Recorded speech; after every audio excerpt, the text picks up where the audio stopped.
നീ ആ സിനിമ കണ്ടെന്ന് എനിക്ക് ഇഷ്ടപ്പെട്ടില്ലെങ്കിൽ നീ റിവ്യൂ ചെയ്യരുത് എന്ന് പറഞ്ഞാൽ അശ്വന്ത് റിവ്യൂ ചെയ്യാതിരിക്കുന്ന വളരെ വിശ്വസനീയമായ നിർദ്ദേശം എനിക്ക് കിട്ടിയിട്ടുണ്ട്. അതും ഒരു തരത്തിൽ പറഞ്ഞ കൈക്കൂലിയല്ലേ? അല്ല, അതെന്താ വെച്ച് കഴിഞ്ഞാൽ ഒന്നാമതായിട്ട് എനിക്ക് അങ്ങനെ സുഹൃത്ത് വരെ ഇല്ല, ഞാനത് കീപ്പ് ചെയ്യാറില്ല. എസ്പെഷ്യലി സിനിമാക്കാരായിട്ട് പക്ഷെ ഇങ്ങനെ നടന്നിട്ടില്ലേ? അല്ല, ഞാൻ പറയട്ടെ.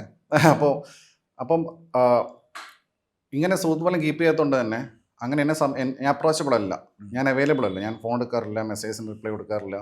കാരണം എനിക്കറിയാം ഒരാൾ വിളിക്കുമ്പോൾ എന്ത് ഉദ്ദേശം എന്നുള്ളത് നമുക്ക് മനസ്സിലാവും. അപ്പോൾ നിങ്ങൾ പറഞ്ഞത് ഒഴിവാക്കി കൊടുക്കുന്നതാണുള്ളത്. അപ്പോൾ ചില ആളുകൾ പിന്നെ എന്താ പറയുക, ഭയങ്കരമായിട്ട് ഇപ്പം ആത്മഹത്യ ഭീഷണിയൊക്കെ, എനിക്കിനി പിന്നെ എന്താണ് ഈ സിനിമ ആയി കഴിഞ്ഞാൽ പിന്നെ ജീവിച്ചിരിക്കില്ല എന്ന് ഒരാൾ പറയുന്ന സമയത്ത് അത് ചിലപ്പോൾ ഫേക്ക് ആയിരിക്കാം, റിയലായി പറയുന്നതായിരിക്കാം. പക്ഷേ എന്നാൽ വലിയ സിനിമയാണെങ്കിൽ പിന്നെ ഒന്നും ചെയ്യാൻ പറ്റില്ല. പക്ഷേ നെഗ്ലിജിബിൾ ആയിട്ടുള്ള ചില സിനിമകൾ കാണുമായിരിക്കും. അതായത് എനിക്ക് തന്നെ കാണാൻ താല്പര്യമില്ല, ഇനി ഇട്ടാൽ തന്നെ എനിക്ക് റീച്ച് ഇല്ലാത്ത, അല്ലെങ്കിൽ ആളുകൾ പോലും ഇറങ്ങിയതും പോയതും അറിയാത്ത സിനിമകളുണ്ടോ ചിലത്, അപൂർവം ചില സിനിമകൾ വളരെ ചെറിയ. അതായത് ഞാൻ സിനിമയെ പൊതുവെ ഒരു 4 തട്ടായിട്ട് കാണുന്നത്. ഏതൊക്കെയാണ് അത് ഇതിന് കഴിഞ്ഞ ശേഷം പറയാം. അപ്പോൾ നിങ്ങൾ ഡീവിയേറ്റ് കൊണ്ടാണ് വെച്ചിട്ടില്ല, മനസ്സിലായി. അപ്പോൾ അങ്ങനെ ഞാൻ 1-2 സിനിമകൾ അങ്ങനെ ചെയ്തിട്ടുണ്ട്. അത് ഞാനൊരു ഹ്യൂമാനിറ്റേറിയൻ കൺസിഡറേഷൻ വെച്ചിട്ടാണ്. പക്ഷെ അത് രണ്ടും ഏറെക്കുറെ കൈക്കൂലി എന്ന് പറയാൻ പാടില്ല, വേണമല്ലേ? ഇപ്പൊ പരിചയം ഇപ്പം ഞാൻ പേഴ്സണലി അല്ല, അങ്ങനെ ഞാൻ പരിചയം ഉള്ളത് കൊണ്ട് എനിക്ക് പേഴ്സണലി അശ്വന്തിനെ പരിചയമുള്ള ആള് വിളിച്ചു പറഞ്ഞ ഇല്ല സിനിമ ഏതാന്ന് എനിക്കറിയാം. അതായിക്കോട്ടെ, അത് നിങ്ങൾ പറഞ്ഞാൽ എനിക്ക് കുഴപ്പമൊന്നുമില്ല. പക്ഷെ അതൊരു ആത്മഹത്യ ഭീഷണി കൊണ്ട് മാറ്റിയതല്ല അത്. ഏതാ അവരുടെ സിനിമ അല്ല, ഞാൻ ഒരാളെ മാത്രമല്ല ഞാൻ പറഞ്ഞതല്ല. ഓക്കെ, ഞാൻ 1-2-3 സിനിമകൾ അങ്ങനെ ചെയ്തിരുന്നിട്ടുണ്ട്. അതൊക്കെ ചെറിയ സിനിമകളാണ്. വലിയ സിനിമകൾ എന്തായാലും നമുക്ക് എനിക്ക് തന്നെ കാണേണ്ട ആവശ്യമുണ്ടല്ലോ. അപ്പോൾ ഇത് ഞാൻ പറഞ്ഞതെന്ന് വെച്ച് കഴിഞ്ഞാൽ, ഒന്ന് ഞാൻ പേരെടുത്ത് പറയുന്നത് ഒമർ ലുലുവിൻ്റെ ആണ്. ഞാൻ പല ഇൻ്റർവ്യൂസിലും പറഞ്ഞിട്ടുള്ള പുള്ളി. എനിക്ക് ഞാൻ സിനിമ റിവ്യൂസ് ചെയ്യുന്നതിന് മുൻപേ ഞങ്ങൾ ഭയങ്കര അറിയാം. അപ്പം അതുകൊണ്ട് ഞാൻ പുള്ളിയുടെ സിനിമ ഞാൻ ചെയ്യാറില്ല. മറ്റ് നിങ്ങൾ പറഞ്ഞ എനിക്ക് തോന്നുന്നത് ഒരു 3 സിനിമകൾ ഞാൻ ചെയ്തിരുന്നിട്ടുണ്ട്. പക്ഷെ അത് വിചാരിച്ചിട്ട് നാളെ വേറെ ആരും പറഞ്ഞു വന്നു കഴിഞ്ഞാൽ ഞാൻ ചെയ്യാതിരിക്കുന്നില്ല. നാളെ സുമേഷിൻ്റെ സിനിമ ചെയ്യുകയാണെങ്കിൽ ഞാൻ തീർച്ചയായും റിവ്യൂ ചെയ്യും. അപ്പം ഞാൻ പറയുന്നത് വെച്ച് കഴിഞ്ഞാൽ, ചില കോണ്ടെക്സ്റ്റിൽ നമുക്ക് 100% നിങ്ങൾ കൈക്കൂലി എന്ത് പറഞ്ഞാൽ കുഴപ്പമില്ല, നമുക്ക് 100% ഒരു കാര്യത്തിൽ സ്റ്റിക്ക് ഓൺ ചെയ്യാൻ പറ്റില്ല. പിന്നെ ഇനിയിപ്പോൾ ഒരു ആത്മഹത്യയോ എന്ത് ചെയ്തു കഴിഞ്ഞാൽ അത് നമുക്ക് ബുദ്ധിമുട്ടല്ലേ ലൈഫിലോ നമ്മൾ. പിന്നെ അത് ആത്മഹത്യ ഭീഷണി എന്നല്ല, അവര് തീർന്ന് തോന്നി വിടുന്നതാണ്. അത് വലിയ സിനിമയല്ല.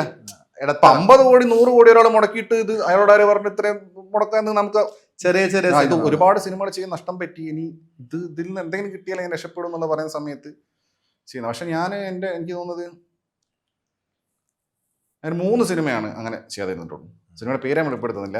3 സിനിമ നിങ്ങൾക്ക് അറിയായിരിക്കും, നിങ്ങൾക്ക് ഇൻഡസ്ട്രിയിൽ ഇൻസൈഡ് നിങ്ങൾക്ക് പറഞ്ഞിട്ടുണ്ടോ.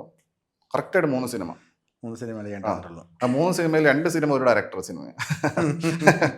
ഒന്ന് വേറെ, അത് ഡയറക്ടർ നോക്കിയിട്ടല്ല, അത് പ്രൊഡ്യൂസർ. ഞാൻ വല്ലാത്ത കഷ്ടം പറഞ്ഞു. പക്ഷെ വലിയ ഭയങ്കര മില്യനേഴ്സ് അല്ല പ്രൊഡ്യൂസേഴ്സ് എന്ന് വന്നു പറഞ്ഞു കഴിഞ്ഞാൽ നമ്മൾ നോക്കേണ്ട കാര്യമില്ല, ചെയ്യില്ല. അവർ വെറും ലാഭത്തിന് വേണ്ടിയിട്ട് അവരെങ്ങനെയെങ്കിലും ഇതാക്കാൻ വേണ്ടിയിട്ടാണ്. മറ്റേ ചിലത് ജെന്യൂൻ കേസാന്ന് തോന്നിക്കഴിഞ്ഞാൽ അത് ഞാൻ വീണ്ടും ആവർത്തിച്ച് പറയുന്നു, all of them were small films.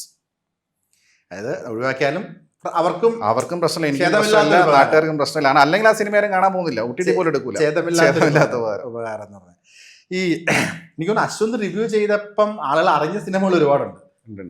ഇങ്ങനെ ഒരു സിനിമ വന്നു എന്ന് അറിഞ്ഞ സിനിമകൾ ഇപ്പൊ ആൾക്കാർ വിളിച്ച് നെഗറ്റീവ് ആണെന്നുണ്ടെങ്കിൽ റിവ്യൂ ചെയ്യണം എന്ന് പറഞ്ഞിട്ടുള്ള ഇതുപോലെ ചെറിയ സിനിമയുടെ ആൾക്കാരുണ്ടാകുന്നുണ്ട് ഇഷ്ടം പോലെ. അതായത് അവരുടെ സിനിമ എങ്ങനെയെങ്കിലും അറിഞ്ഞാൽ മതി സിനിമ ഇറങ്ങിയിട്ടുണ്ടെന്ന്. അറ്റ്ലീസ്റ്റ് അവർക്കൊരു പ്രസ് മീറ്റിങ്ങിന് വിളിക്കാമല്ലോ, ഞങ്ങളെ സിനിമ തകർത്തു എന്ന് പറഞ്ഞിട്ട്. നമ്മൾ മൈൻഡാക്കാടെ വിട്ട് കഴിഞ്ഞാൽ പിന്നെ അവർക്ക് വേറെ ഒരു ഗ്രൗണ്ട് ഇല്ല അവർക്ക്. അപ്പോൾ ചില നിർമ്മാതാക്കളും വിളിച്ച് പറയാറുണ്ട്, ഞാൻ വഴിയല്ലെങ്കിലും ഞാൻ കണക്റ്റഡ് ആയിട്ട് ആൾക്കാരുടെ പറയും ഇന്ന സിനിമ കാണുമെന്ന് നിർമ്മാതാവ് ചോദിച്ചിട്ടുണ്ട്, നെഗറ്റീവ് ആണെങ്കിലും പ്രശ്നമില്ല, നെഗറ്റീവ് പറഞ്ഞാൽ മതി. അപ്പോൾ ചില ആളുകൾക്ക് എന്താ അറിയോ, റിവ്യൂ ചെയ്ത് കഴിഞ്ഞാൽ അതൊരു സിനിമയായിട്ട് അംഗീകരിക്കപ്പെടും. തീർച്ചയായിട്ടും ചില സിനിമ ഇറങ്ങിയാൽ പോയതാരും അറിയുന്നില്ല, പിന്നെ ഇവർക്ക് OTT പോലും കൊടുക്കാൻ പറ്റൂല, അല്ലെങ്കിൽ അവർക്കൊന്നുമില്ല, അവർ 0 ആയിപ്പോയി. അപ്പോൾ അവരെന്ത് ചെയ്യുന്നത് വെച്ച് കഴിഞ്ഞാൽ റിവ്യൂ ചെയ്യാം, ഏതെങ്കിലും ഒരാളെങ്കിലും ചെയ്താൽ മതി. അപ്പം ഞാനെങ്ങനെ എല്ലാ സിനിമയും റിവ്യൂ ചെയ്യുന്ന ഒരാളല്ല. ഞാൻ നേരത്തെ അതാ പറഞ്ഞു, ഞാൻ സ്കെയിൽ നോക്കിയിട്ടേ ചെയ്യാറുള്ളൂ. അപ്പോൾ ഞാൻ റിവ്യൂ ചെയ്ത് കിട്ടിക്കഴിഞ്ഞാൽ അതൊരു സിനിമയായിട്ട് അംഗീകരിക്കപ്പെട്ടു എന്നുള്ളൊരു കോൺഫിഡൻസ് അവർക്കും വരുമല്ലോ, അപ്പം നെഗറ്റീവായി കഴിഞ്ഞാലും. അപ്പം അതുകൊണ്ട് അങ്ങനെ ആവശ്യപ്പെടാറുണ്ട്. അശ്വന്ത് കാശിന് വേണ്ടി റിവ്യൂ ചെയ്യുന്ന ആളല്ലെന്ന് തോന്നുന്നു. കാരണം അശ്വന്തിന്റെ റിവ്യൂ ഏറ്റവും ഒരു ഓഫ് കോഴ്സ് കാശ് സൈഡാണ്. അതെ അതെ, ഞാൻ പറഞ്ഞിപ്പം എല്ലാ സിനിമയും റിവ്യൂ ചെയ്യലും സിനിമയുടെ ഒരു സ്റ്റാൻഡേർഡ് നോക്കി റിവ്യൂ ചെയ്യുക എന്ന് പറയുന്നത് അത് മറ്റൊരു തലമാണ്. ഇപ്പം മിനിമം അശ്വന്ത് ഒരു ഏറ്റവും ചെറിയതെന്ന് കരുതപ്പെടുന്ന ഇപ്പൊ എല്ലാ സിനിമയും അവരുടെ മേക്കേഴ്സ് വലിയ സിനിമകൾ തന്നെയാണ്. അതെ അതെ അതെ. പക്ഷെ ബട്ട് സ്റ്റിൽ പുറത്തിറങ്ങുമ്പോൾ ആൾക്കാർ അങ്ങനെ വലിയ ഇമ്പോർട്ടൻസ് കൊടുക്കാത്ത ചില സിനിമകൾ റിവ്യൂ ചെയ്താൽ മിനിമം 1-2 ലക്ഷമെങ്കിലും ഏറ്റവും കുറഞ്ഞ അശ്വന്തിന്റെ ഒരു വീഡിയോ ഓടും. അതിന്റെ ലക്ഷം വ്യൂസ് അല്ലേ പറയുന്നത്? ലക്ഷം അതെ views. അതെ അതെ. അതിന്റെ റിട്ടൻഷൻ അശ്വന്തിന്റെ ഭയങ്കര ഹൈ ആയിരിക്കും സാധാരണക്കാർ. കാരണം നിങ്ങൾ എന്താണ് പറയുന്നത് കാണാൻ വേണ്ടി വളരെയധികം ആൾക്കാരുണ്ട്, സർക്കാസ്റ്റിക് മൂഡിലുള്ള സംസാരം കേൾക്കാൻ വേണ്ടി. അപ്പം അതിൽ നിന്ന് വരുന്ന റവന്യൂ വലുതായിരിക്കും.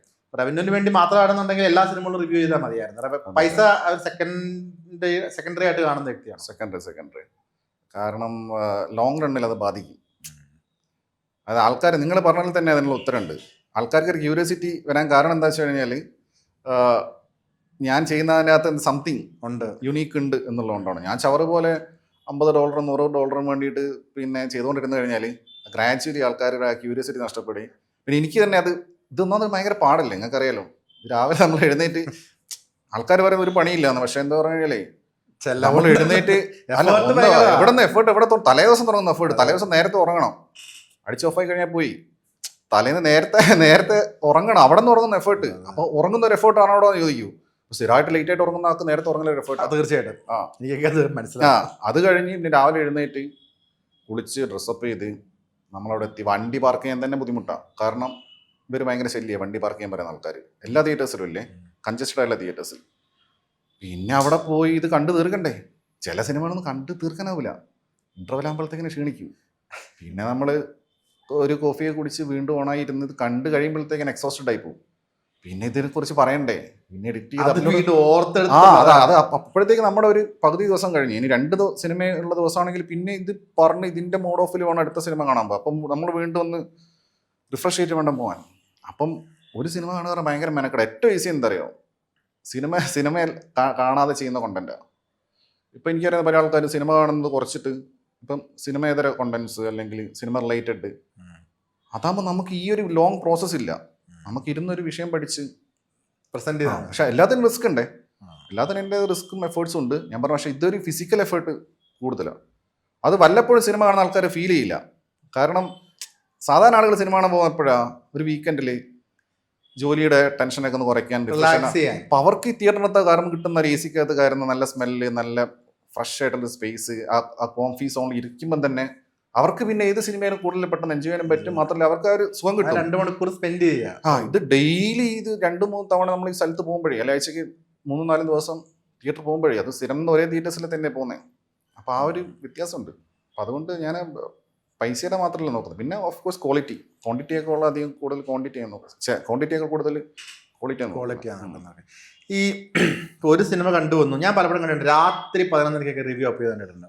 മോസ്റ്റ്ലി അങ്ങനെ ആയിരിക്കും മിക്കതും വരുന്നത്. അതെ അതെ അതെ. ഈ ഒരു മത്സര ബുദ്ധി ഉണ്ടാവാറില്ല. ഇപ്പൊ ഉണ്ണി വ്ലോഗ് അപ്പറയുണ്ട്, അതുപോലെ ഷസാം അപ്പറയുണ്ട്.